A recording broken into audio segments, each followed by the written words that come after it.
ये क्या है, एक फीटस है। हम में क्या पढ़ने जा रहे हैं, मैकेनिज्म ऑफ लेबर। सबसे पहले क्या होता है, बेबी का प्रेजेंटेशन होता है, प्रेजेंटिंग पार्ट होता है, उसके बाद एटीट्यूड होता है। प्रेजेंटेशन कौन सा है, एटीट्यूड। प्रेजेंटेशन कौन सा है, प्रेजेंटेशन कौन सा है, सिफेलिक। ठीक है, सिफेलिक का मतलब है बच्चे का सर बाहर आएगा, ये पोर्शन बच्चे का बाहर आ रहा है। अगर बटक्स बाहर आएगा तो ब्रीथ प्रेजेंटेशन, शोल्डर बाहर आएगा तो शोल्डर प्रेजेंटेशन। प्रेजेंटेशन के बाद आती है प्रेजेंटिंग पार्ट की। प्रेजेंटेशन का वो पार्ट जो पेल्विक ब्रिम पे पहले आ रहा है, मतलब इनलेट में पहले आ रहा है, इंटरनल ऑस में पहले आ रहा है, उसको बोलते हैं प्रेजेंटिंग पार्ट। तो सिफेलिक तुम्हारा कौन सा है, वर्टेक्स। सिफेलिक कौन सा है तुम्हारा, वो प्रेजेंटेशन है। लेकिन सिफेलिक का सबसे कॉमन प्रेजेंटिंग पार्ट कौन सा होता है, वर्टेक्स। वर्टेक्स का मतलब यहाँ से लेकर, मतलब पोस्टीरियर से लेकर एंटीरियर कॉर्डियल तक बचा हुआ कौन सा पार्ट होता है, ब्रो होता है, उसके बाद फेस होता है। Next flexion. फ्लेक्शन का मतलब होता है बेबी का की बॉडी का आपस में कैसा एटीट्यूड है। तो एटीट्यूड हमेशा यूनिवर्सल कैसा होता है, फ्लेक्शन, मतलब बच्चे का जो हाथ है वो पूरा फ्लेक्स रहेगा, बच्चे का पैर पूरा फ्लेक्स रहेगा, और यहाँ तक कि जो हेड है वो भी पूरा फ्लेक्स रहेगा। ये होता है पूरा फ्लेक्शन। नेक्स्ट पढ़ते हैं पोजीशन। पोजीशन में सबसे कॉमन पोजीशन होती है left occiput anterior, and second most common होती है right occiput anterior. Left occiput anterior का मतलब होता है बच्चे के ऑक्सीपिट का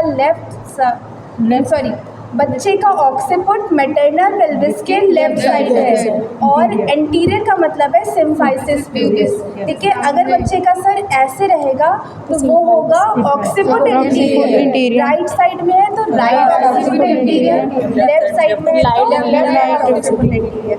सबसे कॉमन पोजीशन है लेफ्ट ऑक्सीपिट एंटीरियर। तो लेफ्ट ऑक्सीपिट एंटीरियर है। सबसे पहले कौन सा प्रोसेस होता है, इंगेजमेंट। इंगेजमेंट का मतलब होता है जो सबसे चौड़ा डायमीटर होता है, जिसको हम बोलते हैं बाईपैराइटल। दोनों पैराइटल बोन्स के बीच में होने वाला डायमीटर जो होता है बाईपैराइटल डायमीटर, वो हमारे पेल्विक ब्रिम के अंदर आ जाता है, इसको बोला जाता है इंगेजमेंट। इंगेजमेंट के बाद नेक्स्ट जो प्रोसेस है डिसेंट का, वो पूरे टाइम मतलब पूरे लेबर के प्रोसेस में चलता है। कह सकते हो फर्स्ट स्टेज से स्टार्ट होगा और सेकेंड स्टेज के एंड पे, जब तक बेबी डिलीवर नहीं हो जाएगा तब तक होता रहेगा। इंगेजमेंट हुआ, डिसेंट हुआ, उसके बाद क्या होगा, फ्लेक्शन। मतलब बच्चे का सर ऑलरेडी फ्लेक्स होता है इंगेजमेंट के टाइम पे, लेकिन फ्लेक्शन में थोड़ा सा और फ्लेक्स हो जाता है ताकि जो हमारा डायमीटर है वो लेस हो जाए। पहले डायमीटर 10 सेंटीमीटर था इंगेजमेंट के टाइम पे, लेकिन अब डायमीटर 9.5 हो जाता है। और अब डायमीटर कौन सा होता है, सब ऑक्सीपिटल ब्रैगमैटिक। सब ऑक्सीपिटल ब्रैगमैटिक अब डायमीटर होता है जो कि 9.5 सेंटीमीटर का होता है। नेक्स्ट स्टेप कौन सा होता है, इंटरनल रोटेशन। इंटरनल रोटेशन का मतलब है ये जो हमारा सर होता है, ये लेफ्ट साइड है ना, तो अब ये लेफ्ट साइड से 45 डिग्री रोटेट होकर के सिम्फाइसिस प्यूबिस के सामने आ जाएगा। इसका पूरा बॉडी लेफ्ट में ही है, बस सर क्या हो रहा है, रोटेट होकर के सिम्फाइसिस प्यूबिस के सामने। और इस रोटेशन की वजह से नेक में एक ट्विस्टिंग क्रिएट हो जाती है। ठीक है, जो ट्विस्टिंग खुलती है रेस्टिट्यूशन वाले फेज में, तो बॉडी पूरी लेफ्ट साइड है लेकिन सर ट्विस्ट होकर के सिम्फाइसिस प्यूबिस के सामने आ जाएगा। अब नेक्स्ट क्या होता है स्टेप हमारा, फ्लेक्शन, सॉरी क्राउनिंग। क्राउनिंग का मतलब है कि जो तुम्हारा बच्चे का सर है वो पेल्विक ब्रिम से थोड़ा सा नीचे आकर के हमें अब बच्चे का सर दिखने लगा है। हल्का सा फीटल का स्कैल्प तुम्हें वेजाइना के थ्रू बाहर दिखने लगा, विजिबल है। अभी तक जो प्रोसेस हो रहे थे वो विजिबल नहीं थे, लेकिन क्राउनिंग के बाद से जो भी प्रोसेस होंगे वो विजिबल होंगे। क्राउनिंग हुआ, क्राउनिंग के बाद नेक्स्ट प्रोसेस हमारा एक्सटेंशन, मतलब हेड की डिलीवरी होनी है। तो हेड की डिलीवरी होती है एक्सटेंशन प्रोसेस से, मतलब बच्चे का जो पूरा सर है, फेस है, वो किधर रहेगा, नीचे की साइड रहेगा, और बच्चे का सर का क्या हो जाएगा, डिलीवरी, धीरे धीरे डिलीवरी। एक्सटेंशन का मतलब ऐसे निकलेगा, ठीक है, ये ऐसे निकला। एक्सटेंशन के बाद हमने पढ़ा था एक्सटर्नल रोटेशन, जो रोटेशन यहाँ पे इंटरनली हुआ था जिसकी वजह से नेक में एक ट्विस्टिंग क्रिएट हो गई थी। सॉरी, रेस्टिट्यूशन भूल गए तुम लोग। रेस्टिट्यूशन होता है, रोटेशन, क्राउनिंग हुआ, क्राउनिंग के बाद हमारे हेड की डिलीवरी हुई, डिलीवरी होने के बाद नेक्स्ट है रेस्टिट्यूशन, कि जो हमारा ट्विस्टिंग यहाँ पे क्रिएट हुआ था नेक में वो वापस से 45 डिग्री पे घूम करके सीधा ऐसे हो जाएगा, और वो जो ट्विस्टिंग नेक में क्रिएट हुई थी वो पूरी खुल जाएगी, तो मसल्स एकदम से रिलैक्स हो जाएंगे।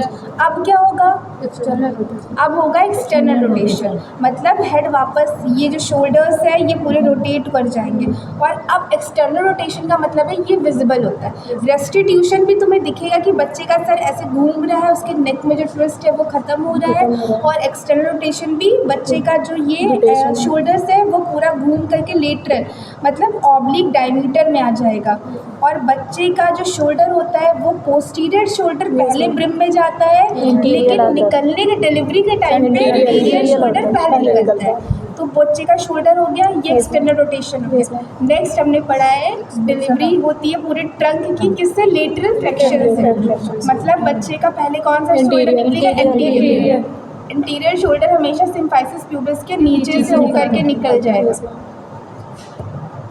नेक्स्ट जो तुम्हारा पोस्टीरियर शोल्डर होगा वो पीछे के साइड से बच्चे के निकल जाएगा।